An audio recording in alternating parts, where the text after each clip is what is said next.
Pakistan peoples party के chairman Bilawal Bhutto Zardari आज वज़ीर आज़म हाउस पहुँचे। उनके साथ एक वफ्द था जिसमें पार्टी के अहम ओहदेदार और सिंध के वज़ीर आला और वज़ीर आबपाशी भी शामिल थे। इस वफ्द में वज़ीर आज़म से जो मुलाकात हुई उनमें उनकी सियासी टीम भी मौजूद थी और फ़ैसला ये हुआ कि सिंध में जो एहतजाज जारी है उस एहतजाज को सामने रखते हुए चोलिस्तान कैनाल जो है उसकी तामीर को रोक दिया गया है। ये ऐलान वज़ीर आज़म मियाँ शहबाज शरीफ ने chairman Pakistan peoples party Bilawal Bhutto Zardari के साथ किया और कहा यह गया था कि दोनों रहनुमा एक प्रेस कॉन्फ्रेंस करेंगे और उसमें ये ऐलान करेंगे, लेकिन क्योंकि जिस तरह पाकिस्तान टेलीविज़न ने ये सारी कार्रवाई दिखाई उससे वाज़ेह हो गया कि कोई मीडिया टॉक नहीं थी। इस ऐलान में दो चार चीज़ें हैं जिस पर आज हम बात करेंगे और एक जो बड़ी बात कही गई वो ये कि कैनाल की तामीर रोक दी गई है और 2 मई को मुश्तरका मुफादात कौंसिल यानी CCI का इजलास बुलाया जाएगा। उसमें बाहमी रजामंदी से ये फ़ैसला किया जाएगा।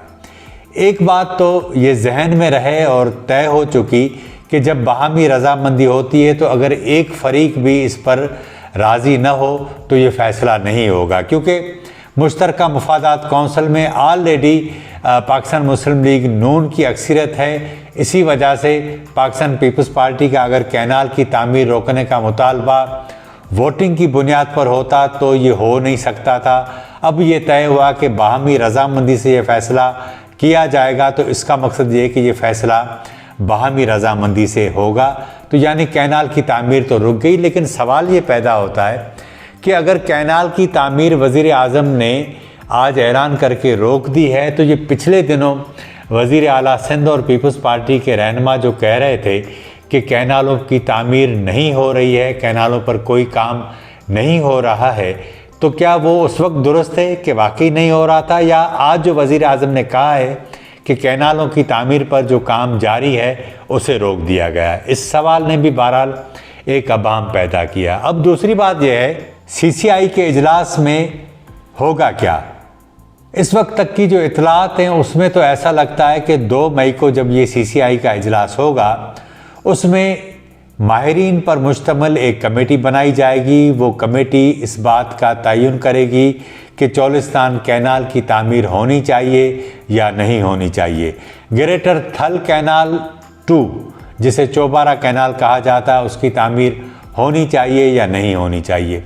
बाकी जो 4 कैनाल हैं वो ज़ाहिर है मुशर्रफ दौर से ही ये प्रोजेक्ट हैं उस दौर के, और मुख्तलिफ औकात में उसके ऊपर बातचीत होती रही है। आपके जहन में ये बात रहे कि जब 8 जुलाई 2024 को सदर को ब्रीफिंग दी गई थी ऐवान सदर में, तो असल में उस वक्त जो बात रखी गई थी 6 कैनालों की। बात असल में 6 कैनालों की नहीं थी, ये इनको अपने 2 प्रोजेक्ट जो है वो इसमें ऐड करवाने थे। बाकी 4 ऑलरेडी उनके ऊपर एक बड़े अरसे से वो चीज़ें अंडर डिस्कशन है, तो उसका इशू था ही नहीं और ना ही अभी ये सिंध के लोगों का इशू है। असल इशू था ही ये कि भाई चोलिस्तान कैनाल जिससे आप 50 लाख एकड़ ज़मीन आबाद करेंगे और इस हवाले से एक रेगिस्तान को नखलिस्तान बनाने का जो आप ख्वाब देख रहे हैं उसके नतीजे में एक पूरे सिंध को आप जो है वो रेगिस्तान में तब्दील करेंगे। यहाँ एक थोड़ी सी रुकावट हम कह सकते हैं कि CCI की वजह से पैदा हुई है और उसके 2-3 असबाब हैं। एक तो सबब यह है कि सिंध के अंदर जिस तरह आम आदमी ने इस तहरीक में हिस्सा लिया और तमाम सियासी इख्तलाफात बुलाकर जिस तरह इस तहरीक में जान डाली, और फिर हमने देखा कि पंजाब के बॉर्डर बंद कर दिए गए, ट्रैफिक मअतल हो गई और पूरी सप्लाई मअतल हो गई। इसी वजह से वफाकी हुकूमत की ये मजबूरी थी कि वो इसके ऊपर बात करे।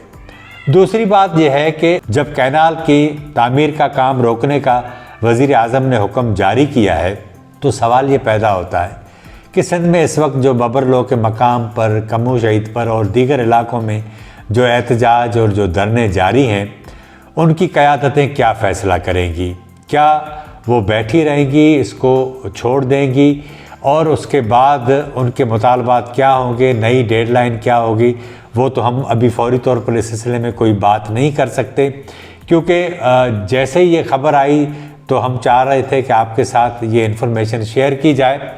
लेकिन जो सबसे बड़ी बात थी वो ये थी कि आज वज़ीर आज़म के साथ पीपल्स पार्टी के वफ़द की जो मुलाकात थी, इस मुलाकात में कैनाल की तामीर का मामला तो ज़ेरे बहस आया, उसके ऊपर उन्होंने कोशिश भी कायल करने की, लेकिन असल में पंजाब के बॉर्डर बंद होने की वजह से वज़ीर आज़म को भी परेशानी थी, उनकी भतीजी जो सीएम है पंजाब की, उनके लिए भी परेशानी थी। एक बहुत बड़ा मुल्क का सूबा है, वो पूरा डिस्टर्ब हो चुका था। तो ये तो एक नेचुरल बात थी कि उनको इसकी तरफ संजीदगी से सोचना था, ध्यान देना था। लेकिन कारपोरेट फार्मिंग, जिसकी वजह से सिंध में तकरीबन कोई राउंड अबाउट 1 लाख एकड़ के करीब कहा जाता है कि ज़मीन जो है वो दी गई है। पहले मरहले में तो 52,000 एकड़ थी, बाद में भी ज़मीन मेरे ख्याल के गई है उस पाकिस्तान ग्रीन इनिशिएटिव को। तो उसका क्या होगा? क्या वो मुआहदे सिंध हुकूमत ख़त्म करेगी या वो ज़मीन जो है वो जीपीआई के पास रहेगी? उस हवाले से कोई बातचीत नहीं हुई और यही सबब है कि सिंध के आम आवाम जो एहतजाज कर रहे हैं वो पहले से ही यही कह रहे हैं कि भाई बात ये है कि अगर ये ज़मीन आपने दी है, ठीक है कैनाल ना भी बने, लेकिन जहाँ जहाँ ज़मीनें दी गई हैं वहाँ पर अगर ये जीपीआई की शक्ल में ये लोग जो ज़मींदार बनकर वहाँ आ जाते हैं तो हमारी ज़मीनों का क्या होगा? तो ये एक बहुत नेचुरल सी बात है, उसका भी अभी तक कोई जवाब नहीं दिया गया। अब यहाँ एक और भी सवाल पैदा होता है कि आने वाले दिनों में ये मामला चलेगा कब तक, क्योंकि जिस तरह की इतलात अभी आ रही हैं उसमें यह कि 2 मई को सीसीआई का इजलास होगा। कहा यह जा रहा है कि उसमें आबी माहिरीन की एक कमेटी बनाई जाएगी। उस कमेटी में कहाँ से आबी माहिर लिए जाते हैं, क्या सिर्फ पाकिस्तान के माहिर होंगे, उनमें सूबों की कितनी नुमाइंदगी होगी, सियासी कुव्वतों की कितनी नुमाइंदगी होगी, या आलमी माहिर भी इसमें होंगे?